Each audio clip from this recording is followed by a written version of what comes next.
আসসালামু আলাইকুম, welcome to English apps. আজ আমরা অফ দ্য নেশন নিয়ে আলোচনা করব। অর্থাৎ ইউনিট 1-এ তোমরা দেখতে পাচ্ছ ফাদার অফ দ্য নেশন, এটা হচ্ছে টপিকের নাম।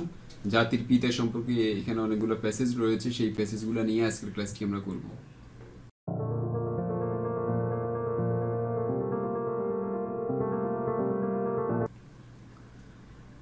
ফাদার অফ দ্য নেশন, এই অধ্যায়টার লার্নিং আউটকামস কি দেখো। Learning outcomes after we have studied the unit, এই ইউনিটটা পড়ার পরে উই উইল বি এবল, আমরা সক্ষম হব to read and understand text, অর্থাৎ এই পাঠটি পড়তে এবং বুঝতে আমরা সক্ষম হব। To narrate incident and events in a logical sequence, অর্থাৎ টু ন্যারেট বর্ণনা করতে পারবো ইনসিডেন্টস ঘটনাগুলো অ্যান্ড ইভেন্টস ঘটনাবলী ইন এ লজিক্যাল সিকোয়েন্স যুক্তিযুক্ত অবস্থায়। টু পার্টিসিপেট অংশগ্রহণ করতে পারবো ইন কনভারজেশনস আলোচনা, ডিসকাশনস অ্যান্ড ডিবেটস বিতর্কে অংশগ্রহণ করতে পারবো। টু টেল স্টোরিজ গল্প বলতে আমরা সক্ষম হব।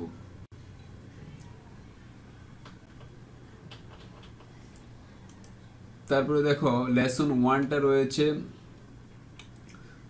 যেই টপিকটার উপরে, সেটা হচ্ছে lesson 1 বঙ্গবন্ধু's family in 1971।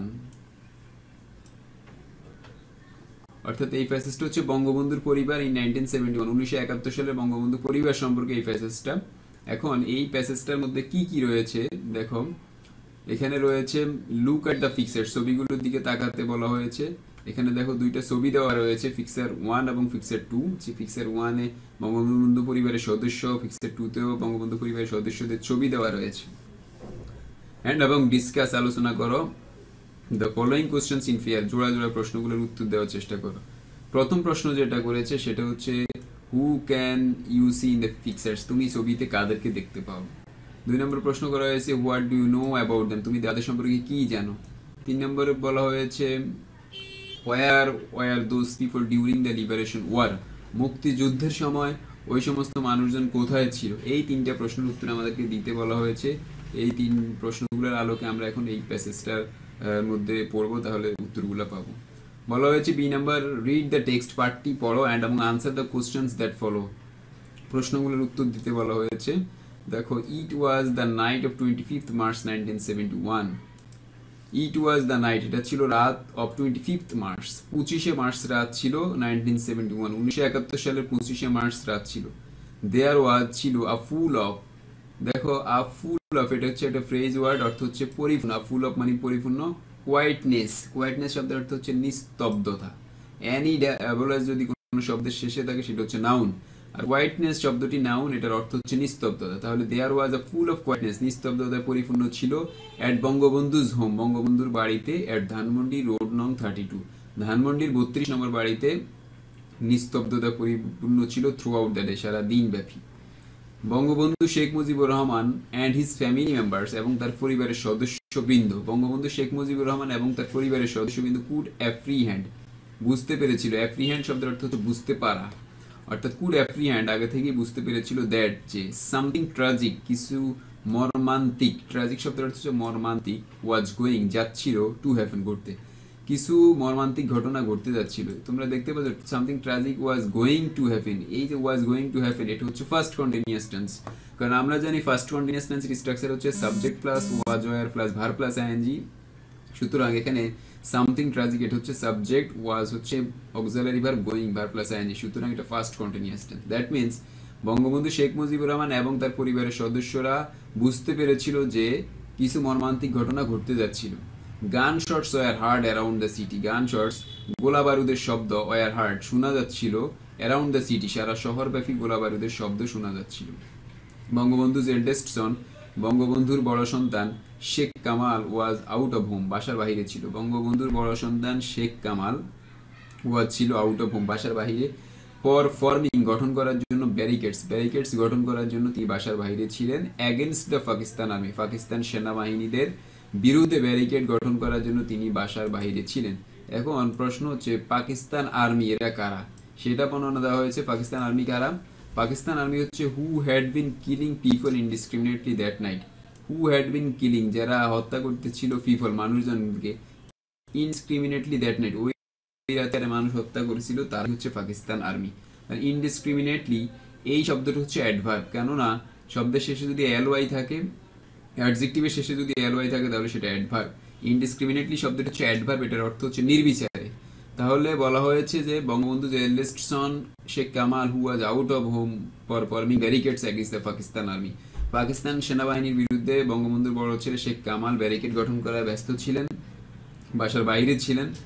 Pakistan army কারা? পাকিস্তান আর্মি হচ্ছে হু হ্যাড বিন কিলিং, যারা হত্যা করতেছিল পিপল, মানুষজনকে ইনডিসক্রিমিনেটলি, নির্বিচারে, দ্যাট নাইট, ওই রাতে।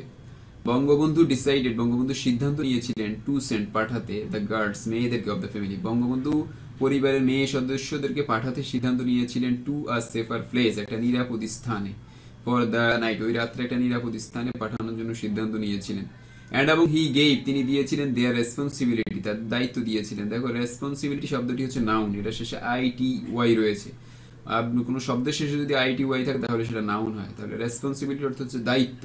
Two his son in law, তার জামাতা, সন ইন ল মানে হচ্ছে জামাতা, তাহলে বঙ্গবন্ধু তাদের দায়িত্ব দিয়েছিলেন তার জামাতা মিস্টার ওয়াজেদ মিয়ার কাছে।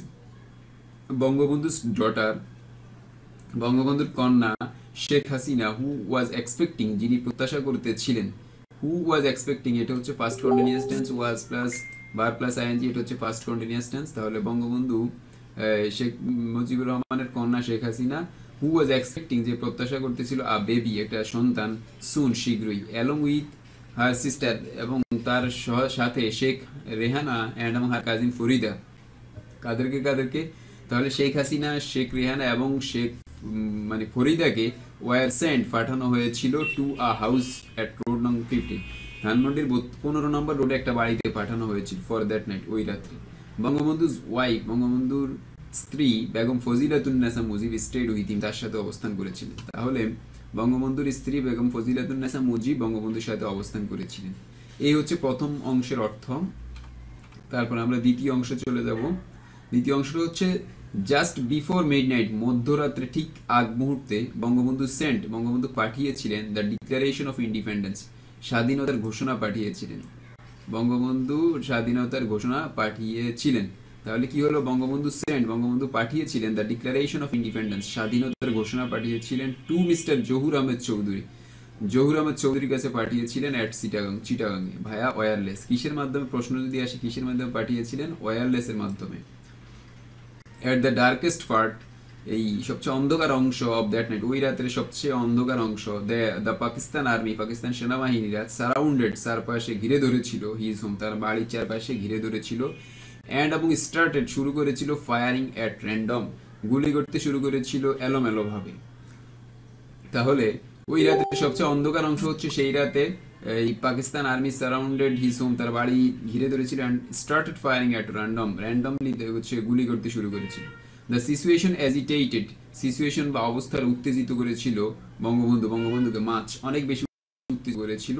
অ্যান্ড এবং he asked them to stop, তিনি তাদেরকে বন্ধ করতে বলেছিলেন। বাট কিন্তু সুন, শীঘ্রই, হি ওয়াজ ইনস্ট্রাক্টেড, তাকে নির্দেশনা দেওয়া হয়েছিল টু গেট রেডি, প্রস্তুত হতে, টু গো উইথ দেম, তাদের সাথে যেতে প্রস্তুত হতে তাকে নির্দেশনা দেওয়া হয়েছিল। Begum Mujib packed his necessary belongings, Begum Mujib packaging করেছিলেন হিজ নেসেসারি, তার প্রয়োজনীয় বিলঙ্গিংস, প্রয়োজনীয় ব্যবস্থাবাদী গুলো হচ্ছে যেগুলো নিতে হবে সেগুলো প্যাক করে দিয়েছিলেন। আফটার বঙ্গবন্ধু লেফট, বঙ্গবন্ধু ত্যাগ করার পরে, she was at a loss, তিনি ছিলেন, অর্থাৎ বেগম ফজিলাতুন্নেসা মুজিব ছিলেন অ্যাট আ লস। শব্দ, এটা হচ্ছে একটা phrase word, phrase and idioms. এর অর্থ হচ্ছে কিং কর্তব্য বিমূল, বিহ্বল হওয়া, হতবল হওয়া, অর্থাৎ কি করবে বুঝতে না পারা, এটার অর্থ হচ্ছে কিং কর্তব্য বিমূল। তাহলে she was at a loss, তিনি কিং কর্তব্য বিমূল ছিলেন। হোয়াট টু ডু, কি করতে হবে, হোয়ার টু গো, কোথায় যেতে হবে, উইথ এর চিলড্রেন, তার সন্তানদেরকে নিয়ে কোথায় যেতে হবে, কি করতে হবে, সেগুলো নিয়ে তিনি হতবিহ্বল হয়ে গিয়েছিলেন।